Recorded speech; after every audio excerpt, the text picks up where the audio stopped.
Happy 2023. Can't believe I'm saying that. I think we might say that every year, actually. I think this Ask AJ every year is me going, oh my God, I can't believe it's another year. So I'm not going to do it again. But happy 2023 anyway. We're coming up to 6 years now, nearly our 6-year anniversary, which is pretty impressive, given that some of the local agents predicted that we'd be out of business in a year. I'm on my own today, as you can see. No Phil. We should maybe have Liam, we should have a cardboard cutout of Phil. That's what we should do. In fact, I'm cross with him today, so I'll just get a pillow, a little cushion, and I'll just, there you go. He's annoying me today. There you go, there's Phil. Phil, what do you think? No, see, he never has anything good to say.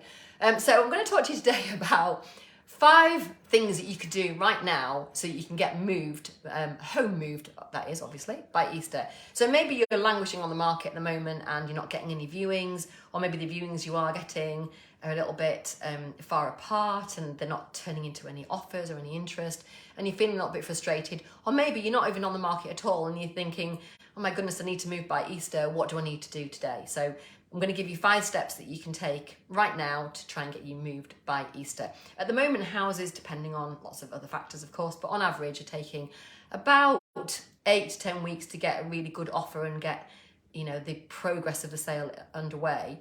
And if this is you and you're thinking, well, I need to get moved by, say, April, May, then you need to be doing something today, don't you? So, and I've got a bit of a throat, sorry, so excuse me drinking my tea. I've also got a very smelly dog, so if I suddenly go like this, it's because the dog is a bit smelly. He's very old and senile, and he's getting smellier by the day. You all know George. He's just asleep next to me now, so I can't introduce you if you haven't already met him. So number 1 is prep your home. So what we need to prep for is we need to prep for photography and we need to prep for viewings. Those 2 things are really important. They're also a little bit different. So when we go and prep a home for photography, we're looking at taking props along with us, so prep props. I've never even thought that before. That's good, actually, Liam, isn't it? Prep props. I think that's good, yeah. Prep props. Phil's not impressed. So what is a prep prop? Can't even say it now. It's when we pop to booths or other shops are available, but probably high-value shops, and we pick up things like bread and some nice cakes, scones, cheese board, flowers, and we just make the house look like it's straight out of a magazine. So lots of little tips and little touches to just put that finishing polish on a home to make it look really special. And that's to make sure that the photographs really sing. They really say, oh, come and see me. They tempt people to click on links and download the brochure and just enjoy the whole experience of viewing the home, a home that's ready for viewing.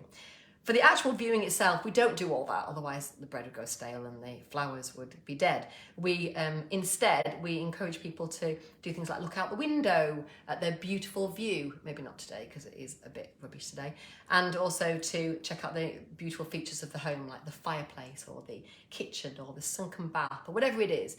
When they're in a home, what we find is that viewers don't really go, oh, where's that cushion gone? There he is. Where's that cushion gone? Where's those flowers gone? Because they're engrossed in the feeling of the house. Whereas online, all you've got to look at is a 2-dimensional picture. So that's why the props are so important. So prep your home, or make sure your agent does, for the photo shoot and also for viewings. Now, if you've already had your photos done and your house wasn't prepped for the photos, you probably need to go back a step and either get your own photographs done if you weren't really happy with the ones that your agent has done for you, or ask the agent to photograph with your house prepped. And if your agent isn't capable of prepping, obviously come to us. Or if you want to prep yourself, then we've got lots and lots of blogs on this topic. So if you go to the AJ blog, you'll be able to see exactly how to prep and what props you need. So that's step number 1, prep your home. Step number 2 is to work with the right agent. Now, I said to you that if you're not happy with the photographs, well, why are you with the agent in the first place? Because that's kind of an agent's job, really. But are you working with an agent that is on your side, is working with you and supporting you and making sure that you're always informed and they're contacting you at every opportunity and making sure that you feel like you've got somebody on your side through this process? Or do you feel like, excuse me, that they're ghosting you a bit, they're not returning your calls, they don't have an answer for you other than drop your price if you're not getting viewings and you're not getting really good quality feedback? It's important that you work with an agent who you trust, and who you feel that is genuinely on your side at every step. So if that's not what's happening at the moment, talk to us, and if you're not in our area, then we can recommend another agent from our agent network as well. So let us know and we'll tell you who the right agent is in your area for you. So that's number 2, work with the right agent. Number 3 is perfect pricing. Now, pricing is a science, but it's also an art. A buyer looks to us to find out why we're offering a home at a particular price point. So for example, we sold a home last year, a beautiful home, at 3.25 million, and the nearest valuation to that was 2.25 million. So if you scroll back, you'll be able to see, I think it's called Be Careful Who You Get a Valuation From on an Ask AJ. And we talked about what the difference was in the extra £1 million that we got for those sellers. And the fact that it was life-changing for those sellers because they were able to help their wonderful family and I'm sure take a little bit for themselves and go on that, long-awaited trip around the world or whatever. But it does speak to a really important point that if you don't price your home correctly, you may either have no viewings at all or you've left loads of money on the table and you don't really know at the beginning of your journey which of those two things is going to be. So you need an agent who specialises in selling homes like yours to be able to give you a valuation that you can trust and that you can rely upon.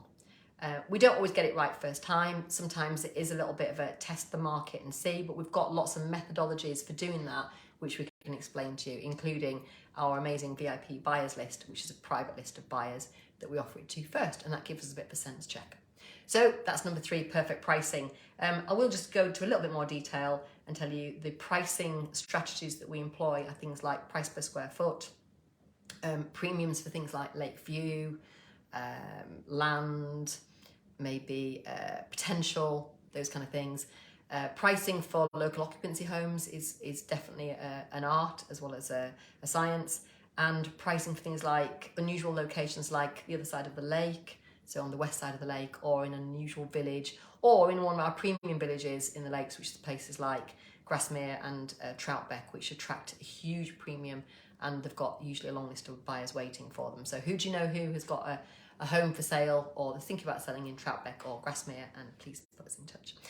Number 4, sell the viewing. So the point of the marketing, I don't know if you've ever heard of this, but sell the sizzle, not the sausage, is a bit of a marketing phrase. And it means if you just try and sell the whole house in a Rightmove advert, you're overselling it. And why would anybody need to come and view it if they've already seen every single picture of it? So if they've seen 98 photographs and they think they've probably seen enough to make a decision and not come and view, then you've lost them at that point. We'd prefer to show far fewer photographs to make sure that we're tempting them into wanting to learn more, wanting to pick up the phone to Lois or Claire and ask about that home, wanting to have a chat with Hannah about the viewing feedback we've already had and talk about what the access is like and what the potential's like and what it feels like to live there.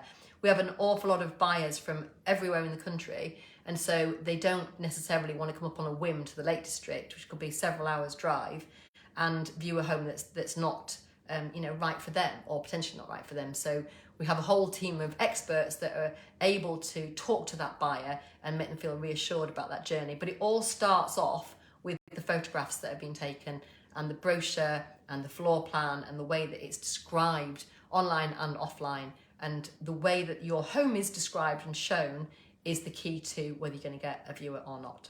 And lots of people buy homes that they never intended to buy, as you know, if you've seen location. They always buy the flipping, what's it called, wild card? Yeah. It's a wild card. Is that what you bought in Shap? I bought lovely home things. Did you? I'm sure you did. A wild card in Shap. Was it on your list? Did it have everything? I'm talking to Liam, sorry. Did it have everything that you thought you were going to buy that on your wish list?